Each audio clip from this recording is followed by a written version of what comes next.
Welcome into Boxing Scene's top stories here on ProBox TV. Download the ProBox TV app. Never fall behind in your boxing news. Of course, the buzz right now, the boxing news is Dmitry Bivol, ARTUR BETERBIEV walking away with a majority decision that was unpopular with a lot of boxing fans and pundits. Well, I have some experts with me to help me break it down. That's right, Chris Algieri, Paulie Malignaggi, and ESPN boxing analyst Timothy Bradley.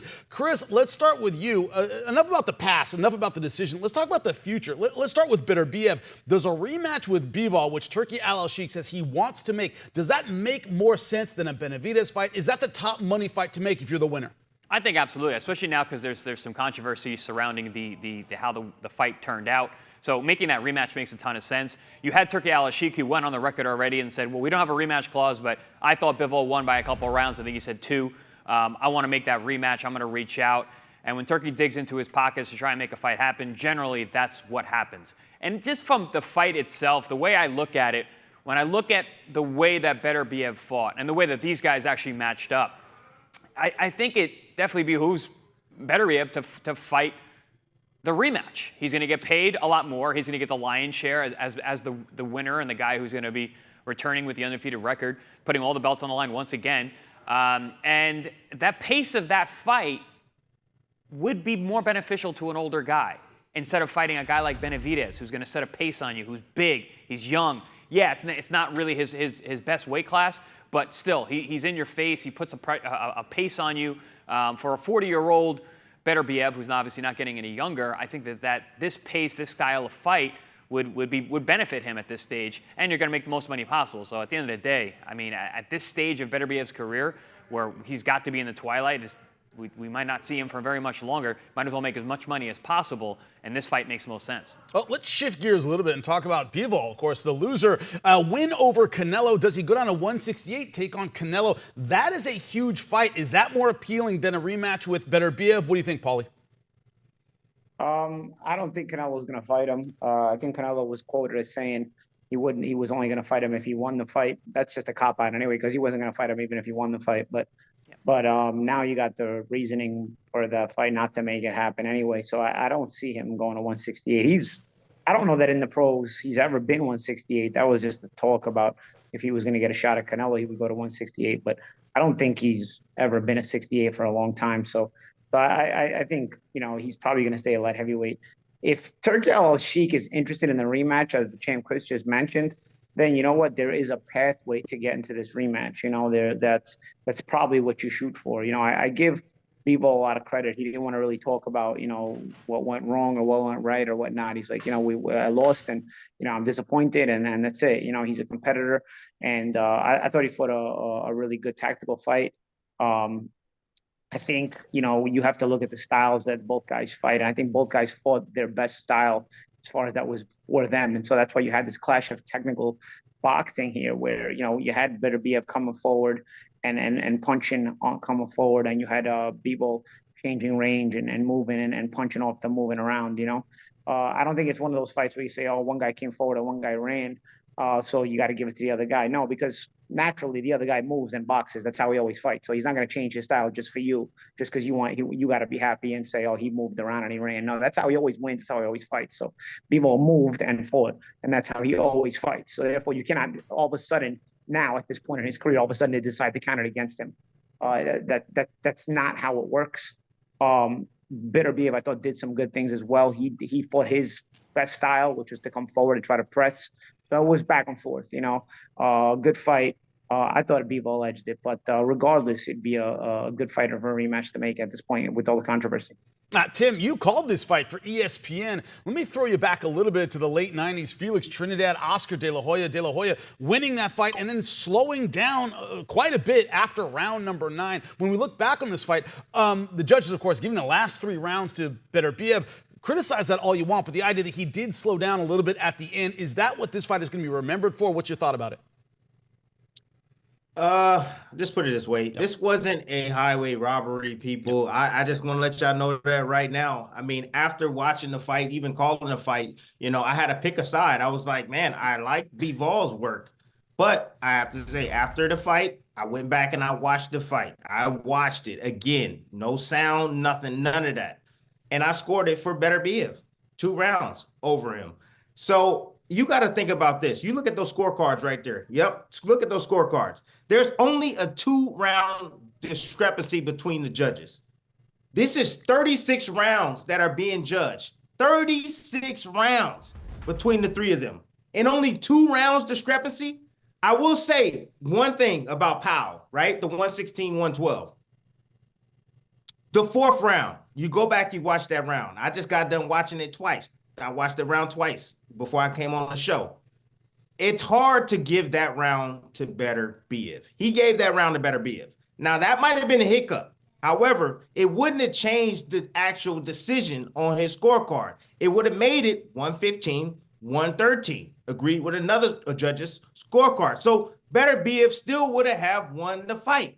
You cannot win a championship fight losing the last 3 rounds. It was an extremely close fight, but he lost the last 3 rounds. And I know I might get some pushback from Paulie. I know Paulie's going to come back and say, well, that 12th round, Tim, you don't think... Look, each of the judges scored the 12th round for BETERBIEV. And I scored the 12th round as well for BETERBIEV because he put the pressure on him. He started to break down Bivol. Bivol wasn't answering. He wasn't counterpunching often enough.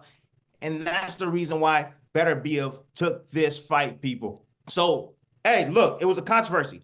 Let's have a rematch. It's simple. That's how you deal with these type of things. Have a rematch. But to drag Powell's name through the mud, I think all these judges did a great job, a damn good job. Go ahead, Paulie. Go ahead, Paulie. I know you're going to come back. That's fine. No, here's the thing. If you're giving round 4 to BETERBIEV, you're trying not, here's what you're trying to do subconsciously or maybe consciously. You're trying not to let the scorecard get out of hand. Because remember, Bivol's winning the early round. So if you're giving Bivol round 4 as well, you're trying to already put into your mind that you need to somehow make sure BETERBIEV can come back in this fight. You shouldn't be thinking that way as a judge. Whoever's winning the round should be winning the judge. But to give BETERBIEV round 4 shows you that he's thinking, I'm letting the fight get away from BETERBIEV. I've got to keep it closer. Okay, mathematically, I've got to keep it closer. So therefore, then later on, it ends up being a wider scorecard. But you should not be thinking that way that, oh, how am I going to keep BETERBIEV in this fight? You got to watch the fight and that's it. You know what I mean? So the fact that you're giving round 4 to BETERBIEV shows you that there's something working in your mind. I also didn't think Bivol lost round 12. I thought Bivol gave away round 11, and I thought round 12 would go either way. You know what I mean? And I thought actually he won. You know, I thought he gave away the early part of round 12, but I thought he got moving. What's the difference? My question is this: what's the difference with Bivol throwing a bunch of punch salvos and missing the most punches, missing most of those punch salvos, but some of them get in, some of them get partially in, moving his hands really quickly and getting those salvos off and then moving around? What's the difference between that and BETERBIEV walking in the mud and like he's walking in quicksand, and then when he gets there to Bivol, 75% of his punches are taps? Because that's what he's doing. 75% of BETERBIEV's punches are taps. He's probing. And I know this is one intelligent fighter fighting another intelligent fighter. So you got to probe first to make sure you're touching something to break him open. And that's what BETERBIEV was doing. He was touching, and then trying to break something through and whatnot. But he was touching 3 out of 4 shots, is what I'm saying. So what's the difference? Why are we crediting touch punches, but then you're taking away Bivol, who's throwing those salvos with those high-flying combinations, which again, are also not all getting through? Because again, these are 2 technical fighters. Neither was breaking position. My question is, why does the random idiot have to just go back to, oh, he's coming forward, so he's got to win? Why do you take away from Bivol throwing those speed combinations, but missing those shots?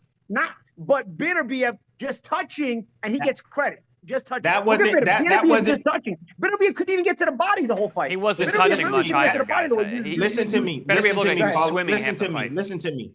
Yes, they were blocking a lot of those shots, and those touching shots, guess what? They were doing damage.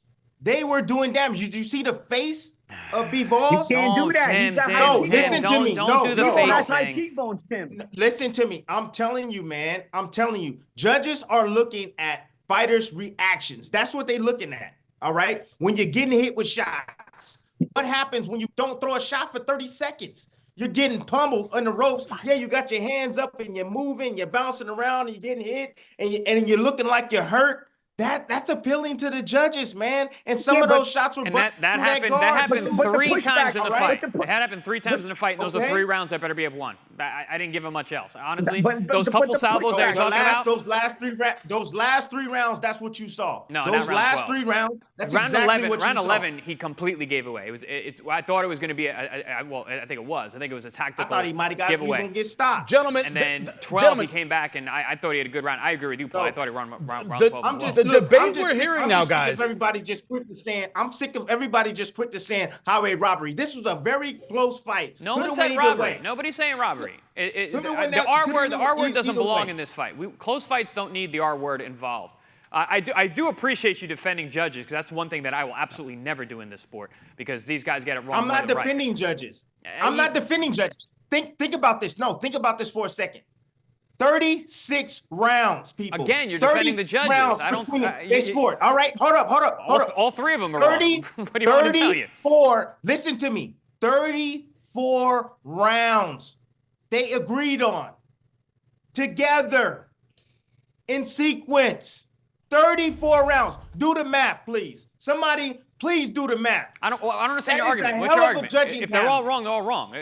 That's a hell of a judging panel, friend. If you're in the same canoe and you're all going down, you're going down.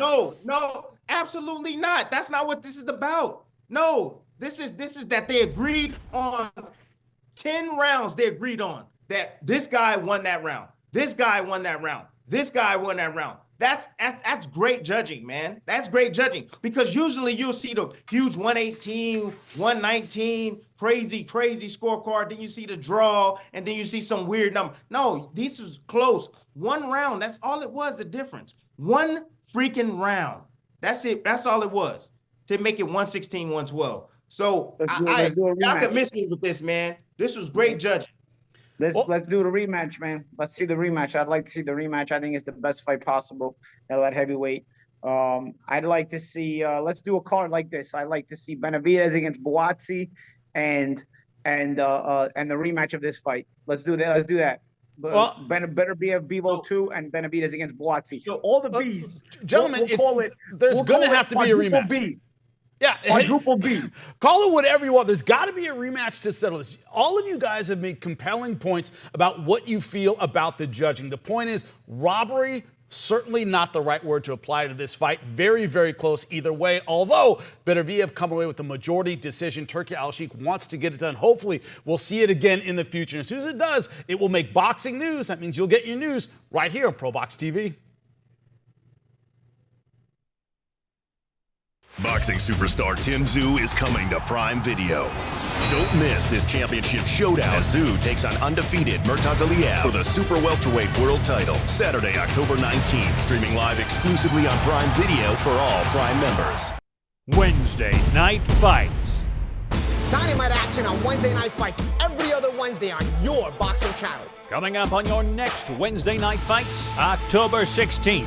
Chris, Primetime Colbert, and Omar Super Salcido step into the ring for what is sure to be a barn burner. Live from the ProBox Event Center in Plant City. Get your tickets at ProBoxTV.com or take your chances at the door. Wednesday Night Fights.